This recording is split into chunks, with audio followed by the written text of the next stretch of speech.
All right, couple more presidents here to finish us up. Usually it takes 20, 25 years to be able to evaluate the legacy of a presidency. So we end here with George H.W. Bush and Bill Clinton because they're outside of that timeline. So we can kind of look back and see what the effects of their policies were and kind of what effect they had on the country. In 1988, there's an election. Ronald Reagan had just served 2 terms, and his vice president, a guy named George Bush, is going to run for a term of president of his own. It's really hard for one political party to get 3 terms in a row as president of the United States. It's one of the reasons that being a vice president isn't always the best path to becoming president, because the country kind of gets tired and usually wants a change at the top.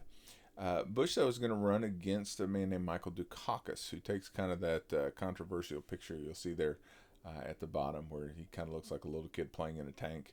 And he beats him and wins the presidency. His vice president, the guy you see there on the left, and then celebrating there with President Bush, Dan Quayle. Dan Quayle is interesting because he makes tons of gaffes. He was kind of a funny fella in office, but he is also a Hoosier. So he is one of the only Hoosiers to be vice president of the United States. George W. Bush himself had served. He was the youngest fighter pilot in World War II. He'd been shot down a couple of times, was a war hero. He'd grown up in Massachusetts, played sports at Yale, but eventually moves to Texas to make his fortune in the oil industry.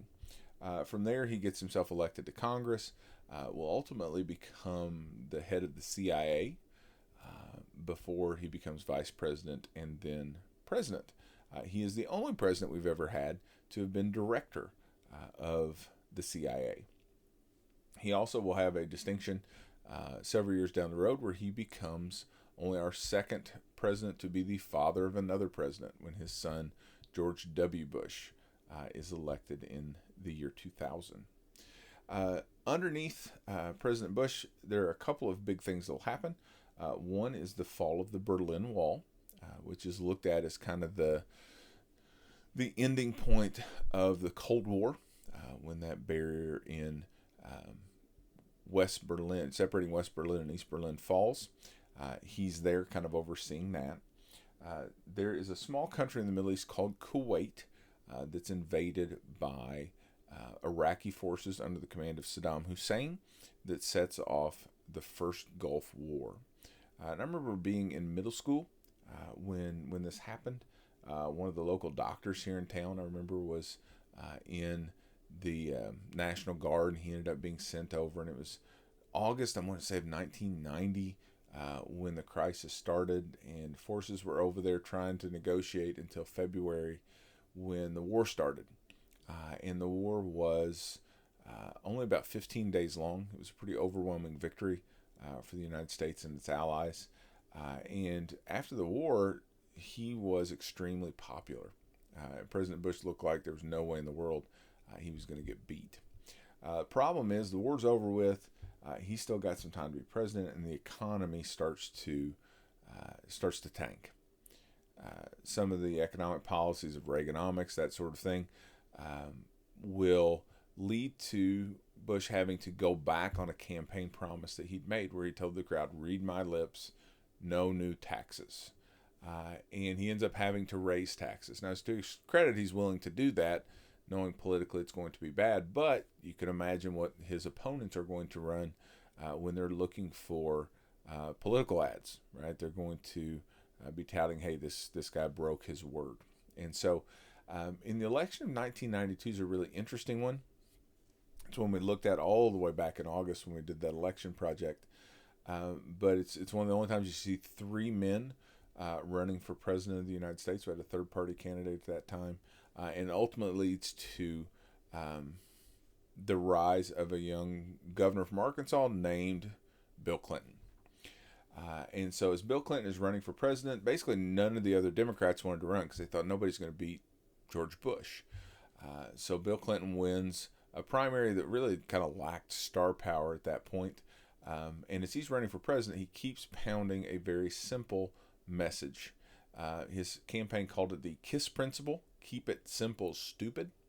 It was the economy. And he kept pounding the economy and pounding the economy and making inroads. The other guy that's going to run is a guy named Ross Perot. He's a very eccentric kind of Texas billionaire. And he siphoned some votes off from President Bush too. And so Bill Clinton ends up becoming president. Bill Clinton, like I said, was really kind of unknown. He'd been a 2-term governor from Arkansas. He runs with a senator from the state of Tennessee, Al Gore. If you know anything about Al Gore, he's kind of the climate change guy today. Al Gore makes his own little gaffe later on when he kind of takes credit for creating the internet, but not really. Probably a video you could find somewhere on YouTube. One of those things that he really has a hard time living down. Bill Clinton touts himself as the boy from Hope. He was actually from Hope, Arkansas. And if you're going to run for president, man, there's no better thing to talk about than Hope. Very smart man. Supposedly completed the New York Times crossword puzzle every morning before he got to work being president. He was a Rhodes Scholar, and so he'd avoided service in Vietnam, which I remember being one of the campaign issues. He also was one of the first presidents to admit drug use. He said he'd smoked marijuana in college, but famously he said he didn't inhale. But he played the saxophone on the Tonight Show. He's just a really different kind of guy. He was really good at the person-to-person part of being a politician. If you're going to look psychologically, one of his big strengths with like Gardner 7 intelligences would have been interpersonal strength. His wife Hillary is there with him. They met in college, and she, of course, very famously will run for president a couple of different times herself. But she is much more interested in the policy, kind of the day-to-day stuff. I remember people really giving him a hard time when he was president because they hadn't really seen a first lady take that active a role in what was going on in the presidential administration, and there were some people that gave them a hard time about it. That's the two of them there with their daughter Chelsea Clinton, who was kind of your age when she was living in the White House. He had a couple of things he wanted to get done. One was health care. He would have very gladly had it been Clinton care instead of Obamacare. Couldn't get it done. Thought they had deals done at different times and it just didn't work out. He's known though for welfare reform. He'd done taken some steps to reform the welfare system. Signs the North American Free Trade Agreement that opens up kind of free trade between Canada, the United States, and Mexico, and also oversees the dot-com booms. So this is when the internet really started to take off and people figured out they could make money on the internet. And so the economy is doing really, really well by the time Bill Clinton is done being president of the United States. He allows homosexuals to serve in the military under a policy that they called Don't Ask, Don't Tell. So basically they couldn't ask you if you were gay, and as long as you didn't tell them you were gay, then homosexuals could serve in the military.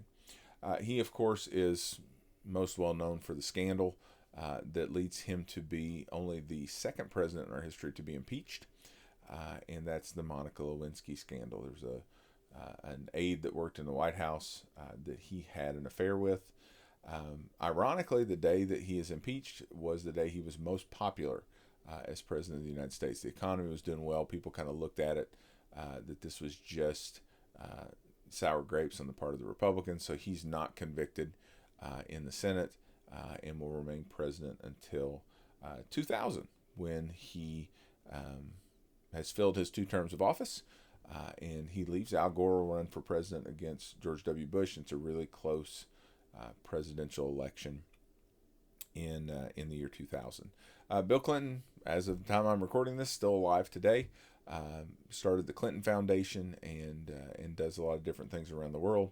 Obviously, like I said, his wife gets really involved in politics after his time in the spotlight, and so he is definitely one of those folks. Again, these kind of topics are things you talk to mom and and grandma and dad and grandpa about, will definitely be one they'll have some Clinton memories for you, I'm sure. So be sure to go talk to them about it. They'll enjoy the conversation with you.